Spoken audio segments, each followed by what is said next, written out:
తాకట్లో ఉన్న బంగారాన్ని విడిపించి ఆ రోజున మార్కెట్ ధర కట్టి మిగిలిన డబ్బును మీకు అందిస్తుంది కొమ్మూరి గోల్డ్.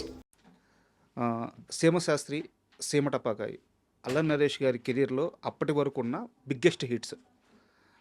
ఒక డైరెక్టరు అలాంటి హిట్స్ ఇస్తే ఆ డైరెక్టర్ మూడో సినిమా అడిగినప్పుడు ఆ హీరో ఖచ్చితంగా ఇవ్వాలి, ఇస్తాడు కూడా. కానీ అల్లరి నరేష్ గారితో మీరు ఒక సినిమా స్టార్ట్ చేశారు, పూజా కార్యక్రమాలు అయినాయి, మొదటి షెడ్యూల్ అవుతున్నాయి, ఆ సినిమా అప్పుడు ఆగిపోయింది. ఎందువల్ల ఆగిపోయింది?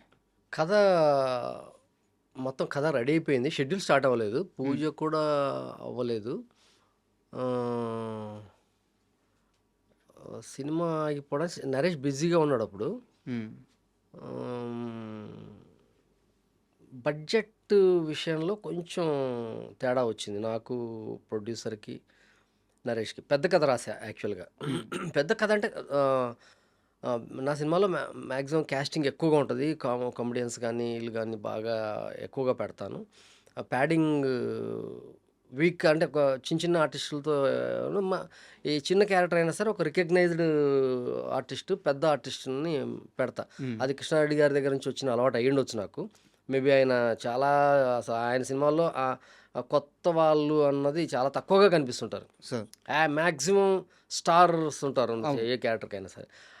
అది అలవాటైందేమో తెలియదు. అలాగా పెద్ద క్యాస్టింగ్ సినిమా అది. అంటే ఆ సినిమా జరిగి ఉంటే నరేష్ కెరీర్లో మేబీ అంత క్యాస్టింగ్, అంత పెద్ద సినిమా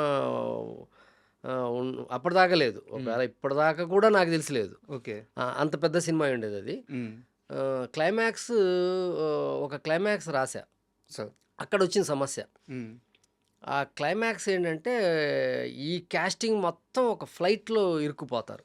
ఓకే, ఆ ఫ్లైట్ బొక్కపడుద్ది, గ్లాస్ పగిలిపోద్ది, మొత్తం అందరూ ఫ్లైట్ తిరిగిపోతుంటుంది, ఫ్లైట్ కూలిపోద్ది. ఇప్పుడు లాట్ ఆఫ్ ప్రాబ్లమ్స్ ఆ క్యారెక్టర్స్లో ఉంటాయి. మొత్తం సినిమాకి సంబంధించిన ఆల్ క్యారెక్టర్స్ క్వశ్చన్ మార్క్స్ ఉంటాయి. అన్ని క్వశ్చన్ మార్క్స్ ఆ ఫ్లైట్లో ఉన్న వాళ్ళలో ఉంటాయి. ఇప్పుడు ఫ్లైట్ కూలిపోబోతుంది, చచ్చిపోబోతున్నాం మనందరం. So every character realization, every human being బయటకు వచ్చేస్తాడు. ఓకే, ఈగోస్ లేని చావు దగ్గరకు వచ్చినప్పుడు మనిషి ఈగోస్ ఇవన్నీ ఇంకేం ఉండవు. దానే మరణ వాంగ్మూలం అంటాం మనం, చచ్చిపోయేటప్పుడు చెప్పే వాంగ్మూలం. వాడు నిజం చెప్తాడు అప్పుడు. సో అక్కడ రియలైజేషన్ అవుతాయి ఒక్కొక్క క్యారెక్టర్. సో ఆ ఫ్లైట్ ఎపిసోడ్ తీయడం అన్నది చాలా టఫ్ అయిపోయింది. దానికి బడ్జెట్ చాలా హెవీ బడ్జెట్ అయిపోయింది. ఫ్లైట్ తిరగటం, green mat, flight setup Ramoji film సిటీలో ఒకటి ఉండేది, ఫ్లైట్ ఉండేది. దాన్ని తీసుకున్నా సరే దానికి రోలింగ్ తిరగటం ఇదంతా చాలా పెద్ద బడ్జెట్ అయిపోద్దని ప్రొడ్యూసర్ చందు గారు, విజయవాడ ట్రావెల్స్ అయింది. ఆయన చాలా ఇంట్రెస్టెడ్ నరేష్తో సినిమా తీయాలి నా కాంబినేషన్లో అని. ఆయన ఇంకా ఆయన అడ్వాన్స్ కూడా పాప నా దగ్గర ఉంది. అంటే అంత మంచి ఆయన చాలా మంచి ఆయన. ఆ తర్వాత ఈ సినిమా కొంచెం వెనక్కి వెళ్ళేసరికి వేగేసిన సతీష్ ఒక చిన్న సినిమా చేశాడు ఆయనతో. అది ఎంతో బడ్జెట్ నాకు తెలియదు, 2.5-3 కోట్లు ఏదో. అది పెద్దగా ఆడలేదు, పే చేయలేదు సినిమా. ఆ సినిమా లాస్ రావడంతో ఇంకా ఈ సినిమా జరగడం కష్టమైపోయింది. సో టోటల్గా బడ్జెట్ ప్రాబ్లం వల్ల ఆ సినిమా వెనక్కి వెళ్ళటం జరిగింది. ఆ తర్వాత ఇంకా నరేష్తో మళ్ళీ గ్యాప్ వచ్చింది, చాలా గ్యాప్ వచ్చింది. మా ఇంట్లో దయ్యం దాకా పడలేదు. బట్ ఈ సినిమా విషయంలో నరేష్ గారు మిమ్మల్ని కూర్చోబెట్టి పిలిచి మీ ఇద్దరు కూర్చొని కథని మెల్ట్ చేసుకొని ఉంటే వేరే స్క్రీన్ ప్లే రాసుకొని ఉంటే ప్రాజెక్ట్ వర్కౌట్ అయ్యేది కదా. నరేష్ గారి నుంచి ఆ ప్రయత్నం జరిగిందా? ఓపెన్గా చెప్పండి. జరగలేదు. నరేష్ ఆ టైంలో చాలా బిజీగా ఉన్నాడు. నరేష్ షూట్లో బిజీగా ఉన్నాడు. నరేష్ కథ మొత్తం తెలుసు. యాక్చువల్గా అట్లాంటి కథ వచ్చినప్పుడు ఏ హీరో వెనక్కి వెళ్ళడు, యాక్చువల్ చేద్దాం అనుకుంటాడు. పెద్ద క్యాస్టింగ్, పెద్ద కథ, పెద్ద స్పాన్ ఉన్న కథ చేద్దాం అనుకుంటాడు. నరేష్ ఎందుకో ఆ టైంలో చేయలేదు, ఆ ప్రయత్నం జరగలేదు. నా కథని కొంచెం రెమ్యునరేషన్స్ ఎక్కడ తగ్గించాలి, ఎక్కడ ఇలా చేద్దామని ప్లానింగ్ జరగలేదు. ఆ ప్లేస్లోనే దేవి ప్రసాద్ సినిమా కేక అది పడింది సార్. అండ్ ఇంకో సీరియస్ క్వశ్చన్ ఉంది సార్, అది అయిపోయిన తర్వాత మీ జర్నీ స్టార్ట్ చేద్దాము. ఓ రాధా ఇద్దరు కృష్ణుల పెళ్ళి, ఆ సినిమా తీసేటప్పుడు హీరోయిన్ నమిత గారిని మీరు కొట్టారా? చిచి నేను ఏ హీరోయిన్ కొట్టలేదు. అరిసారా? నేను అరిచాను. అరవడం అంటే నేను అరవను హీరోయిన్స్‌ని కూడా. ఆల్మోస్ట్ అలుగుతాను. హ్మ్. నాకు నచ్చింది చేయకపోతే నాకు కోపమొస్తది. సార్. మాక్సిమం అయినా నేను ఎవరిని అరవడం, తిట్టడం ఆ ప్రెషర్స్ తీసుకోను అసలు నేను. సార్. బట్ నేను చాలా హర్ట్ అయిపోతాను. హ్మ్. నేను సినిమా కోసమే కదా చేస్తున్నావు. ఎందుకు నువ్వు సినిమా కోసం వచ్చావు, నేను సినిమా కోసం ఎందుకు చెయ్యవు అన్నది వస్తది. అప్పుడు ఒక దినేష్ మాస్టర్ ఒక స్టెప్ కంపోజ్ చేశారు. సార్. కంపోజ్ చేస్తే నమిత చేయనంది ఆ స్టెప్ హ్మ్. శ్రీకాంత్ గారితో. శ్రీకాంత్, ప్రభుదేవ, నమిత ముగ్గురు. హ్మ్. క్లైమాక్స్ బిఫోర్ సాంగ్ అది. చాలా ఖర్చు పెట్టి భగవాన్ అనే వాళ్ళు భారీ సెట్లేసి చాలా బాగా చేస్తున్నాం పాట. సార్. అయితే నమిత మార్నింగ్ 9:00 అలాగా స్టార్ట్ అయింది. 10:00 అలాగా డ్యాన్స్ మూమెంట్ చెప్పారు. అప్పటిదాకా 2-3 సార్లు చేసాము. 11 ఐ థింక్ 11:30 ఆ టైంలో ఈ డ్యాన్స్ చూపించాడు మాస్టర్. నేను ఈ డ్యాన్స్ చేయను అంది. చేయను అంటే అసలు నాకు ఎందుకు చేయవు, అసలు ఒక ప్రాబ్లం ఏంటి? నేను చేయను అంది. ఆ అమ్మాయి ఒక మాట్లాడి కన్విన్స్ చేసి డైరెక్టర్ కన్విన్స్ అయిపోయి ఆ కైండ్ ఆఫ్ అమ్మాయి కాదు. షార్ట్ అవ్వంగానే వెళ్ళిపోయి పడుకుంటుంది. మళ్ళీ షార్ట్ పిలవంగానే వస్తుంది. హ్మ్.